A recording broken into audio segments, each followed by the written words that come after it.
Shalom teman-teman, happy Sunday. Bentar lagi ibadah akan dimulai. Jadi harap jangan memegang handphone supaya ibadahnya bisa fokus. Selamat beribadah, God bless you.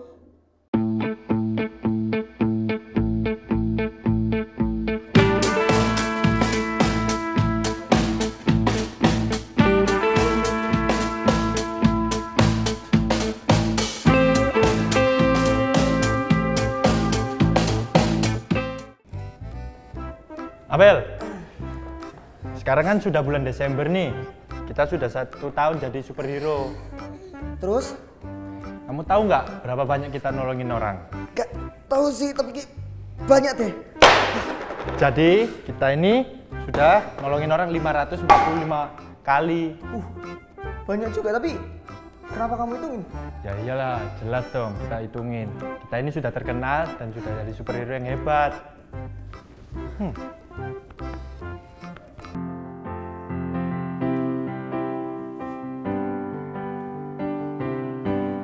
Hati-hati gunakan tanganmu, hati-hati gunakan tanganmu, karena Bapa di surga melihat ke bawah. Hati-hati gunakan tanganmu, hati-hati gunakan mulutmu, hati-hati gunakan mulutmu, karena Bapa di surga melihat ke bawah. Hati-hati gunakan mulutmu, hati-hati gunakan matamu, hati-hati gunakan matamu, karena Bapa di surga melihat ke bawah. Hati-hati gunakan matamu, hati-hati gunakan telingamu, hati-hati gunakan telingamu, karena Bapa di surga melihat ke bawah. Hati-hati gunakan telingamu. Tolong! Aduh.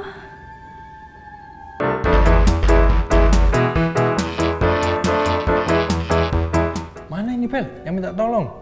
Ini loh. Oh di sini toh. Udah, aku aja. Nggak kuat Bel. Gimana sih? Sama. Aduh. Kenapa ya? Biasanya aku kuat banget. Teman-teman, ada yang tahu nggak tim Nadia kenapa?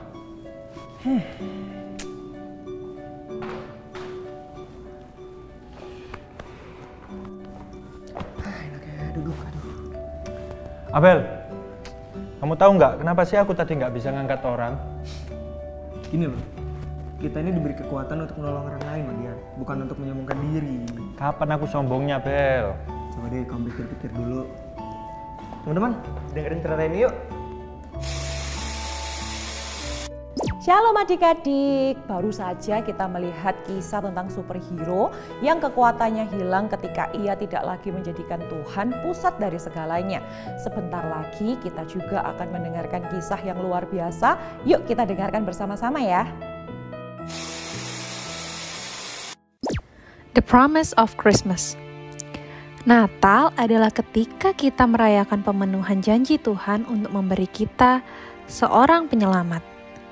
Hal ini atau hadiah ini bukanlah sebuah surprise atau kejutan, tapi hadiah ini dinanti-nantikan oleh banyak orang selama bertahun-tahun lamanya. Janji Natal dimulai dari seorang pria yang bernama Abraham. Tuhan berjanji bahwa Abraham akan memiliki keturunan yang sangat banyak, dan keturunannya akan jadi berkat bagi segala bangsa. Ketika Matius menulis tentang kisah kehidupan Yesus, ia berkata bahwa Yesus adalah anak Abraham. Tidak hanya Matius berkata bahwa Yesus adalah keturunan Abraham, ia juga berkata bahwa Yesus adalah keturunan dari Raja Daud. Jauh sebelum Yesus lahir, Nabi Yesaya berjanji bahwa Yesus akan naik ke tahta Daud. Namun berbeda dengan raja-raja atau pemimpin politik. Yesus akan memerintah dengan adil dan kebenaran untuk selamanya. Nabi Mika menubuatkan bahwa Yesus akan lahir di sebuah kota kecil yang bernama Bethlehem. Nabi Mika berkata Meskipun Bethlehem adalah kota kecil, namun anak yang dilahirkan di sana akan memimpin Israel. Nabi Yesaya banyak bernubuat tentang kelahiran Tuhan Yesus. Tuhan berkata kepadanya bahwa Mesias akan lahir dengan cara yang sangat ajaib, yaitu akan lahir dari seorang wanita yang belum pernah menikah, lahir dengan kuasa Roh Kudus. Yesaya berkata bahwa Yesus akan disebut sebagai Immanuel, yang artinya Tuhan beserta kita. Yesaya menjelaskan lebih lanjut tentang Immanuel dan kebesarannya yang akan datang. Penyelamat yang akan disebut sebagai penasehat ajaib, sumber segala hikmat, Allah yang perkasa, pencipta segalanya, Bapa yang kekal, sumber segala kehidupan, dan Raja damai, yaitu yang membuat segala hal menjadi baik. Namun sayangnya, tidak semua nabi memiliki berita yang baik tentang Yesus dan bagaimana hidup Yesus nantinya. Beberapa orang akan menolak Tuhan Yesus. Nabi Yeremia berkata bahwa hidup Yesus akan berada dalam bahaya saat ia dilahirkan. Dan Nabi Hosea berkata bahwa Yesus dan keluarganya harus kabur ke Mesir untuk kabur dari rencana orang-orang jahat yang mau membunuh Yesus. Kelahiran Yesus dan kehidupannya menggenapi nubuatan nabi-nabi. Dan yang paling luar biasa di antaranya adalah Nabi Yesaya berkata bahwa Yesus akan menjadi hamba yang menderita bagi dosa-dosa yang ada di dunia ini. Yesus akan memberikan nyawanya, jadi semua orang yang percaya kepadanya akan diselamatkan dari dosa. Pada hari Natal, kita merayakan janji hadiah keselamatan yang diberikan kepada kita melalui pengorbanan Yesus Kristus. Nah, apa saja yang kita bisa pelajari dari kisah yang barusan kita saksikan? Yang pertama, Tuhan Yesus adalah pusat dari kehidupannya kita. Alkitab itu berpusat kepada Tuhan Yesus, maka sudah seharusnya hidup kita juga berpusatnya kepada Tuhan dan bukan berpusat kepada dirinya kita sendiri.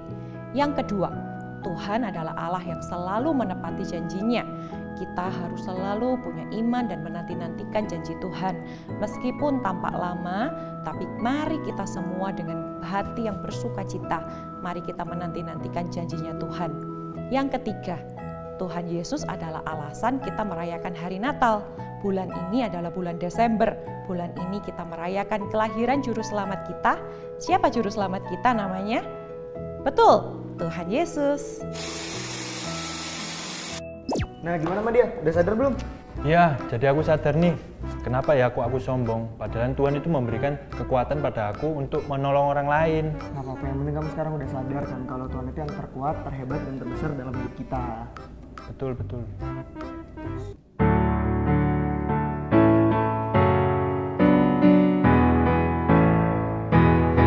Kuat-kuat yang terkuat, hebat-hebat yang terhebat, besar-besar yang terbesar, itulah Tuhan Yesusku.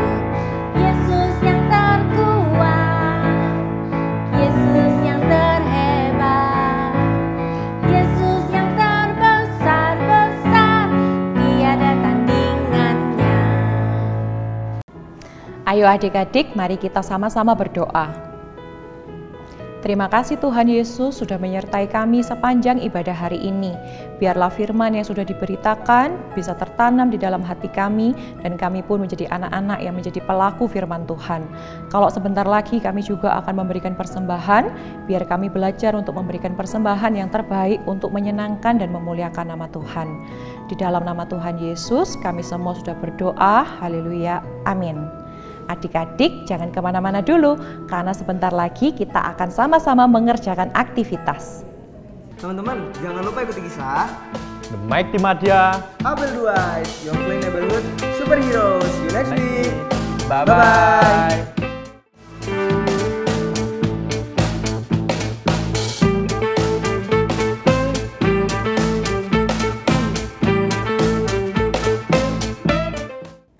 Halo adik-adik. Nah, hari ini waktunya kita buat aktivitas bersama lagi. Nah, kita buat apa ya hari ini? Kita hari ini akan membuat kertas ucapan untuk hari Natal nanti. Jadi nanti adik-adik bisa tulis terus ucapan Natal kirim ke orang-orang yang adik-adik sayangi. Nah, bahannya apa aja? Berikut bahannya. Nih, adik-adik perlu kertas buffalo. Lalu double tape, tali atau kawat kayak gini, gunting.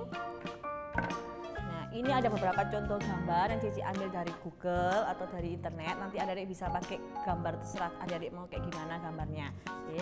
Dan jangan lupa lubang kertas. Gimana caranya? Yuk kita buat bareng-bareng. Pertama, adik-adik gunting kertas buffalo-nya ini sampai ukuran seperti ini.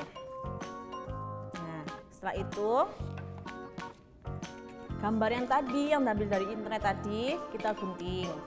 Nah, adik-adik kalau yang belum bisa menggunakan gunting sendiri boleh minta tolong bantuan orang rumah ya atau orang tuanya ya.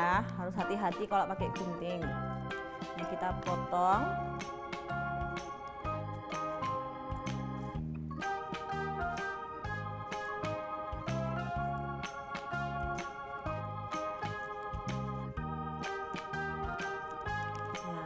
Jadi pakai yang ini ya. Kalau sudah, kita kasih double tip di belakang gambar ini.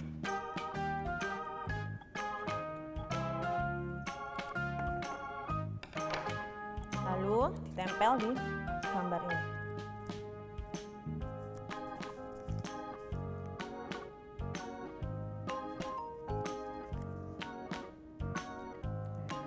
Kalau sudah, adik-adik tempel di kertas merah tadi, buffalo tadi ya.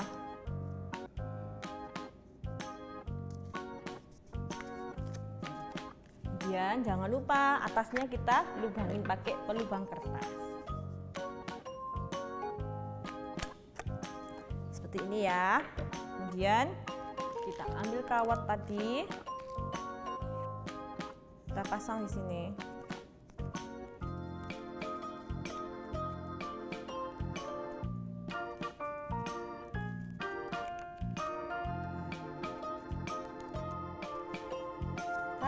Nah, jangan lupa kita gunting ujungnya biar lebih rapi dan lebih tumpul, biar kelihatan bagus.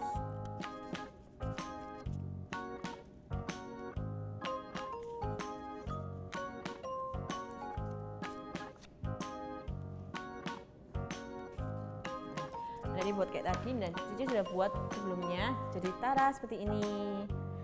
Nah, adik-adik bisa tulis di belakangnya ucapan Natal mau dikasih ke mama, papa, atau adik-adik, atau saudara adik-adik sendiri ya. Kalau sudah bisa buat, jangan lupa di tag di IG GSJS Kids. See you, bye-bye, God bless you.